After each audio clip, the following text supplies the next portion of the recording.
லூக்கா சுவிசேஷம் 23 அதிகாரம் 43 சிலுவையின் ஒரு பக்கத்தில் தொங்கிய கள்ளன் அவன் ஆண்டவரிடத்தில் கேட்டான், ஐயா ஆண்டவரே, நீர் உம்முடைய ராஜ்யத்துக்குள் வரும் பொழுது என்னையும் நினைத்தருளும்.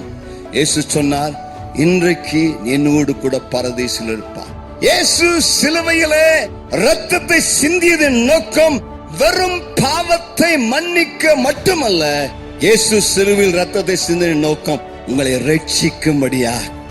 இயேசு என்றால் இரட்சகர். இரட்சகர் என்கிற பெயருக்கு அர்த்தம் விடுவிக்கிறவர். இயேசு எனக்கு உதவி செய்கிறவர். இயேசு என்னை பிசாசின் கையிலிருந்து, வியாதியிலிருந்து, எனக்கு வருகிற எல்லா பிரச்சனையிலிருந்து என்னை விடுவிக்கிறவர். எதிலிருந்தெல்லாம் உனக்கு விடுதலை வேண்டும்? பாவத்திலிருந்து, சாபத்திலிருந்து, வியாதியிலிருந்து, பிரச்சனையிலிருந்து விடுதலை ஆக்குவார். அவர் உனக்கு என்னென்ன காட்ட விடுதலை வேண்டுமோ விடுதலை தருவார். கர்த்தருக்கு மகிமை உண்டாவதாக.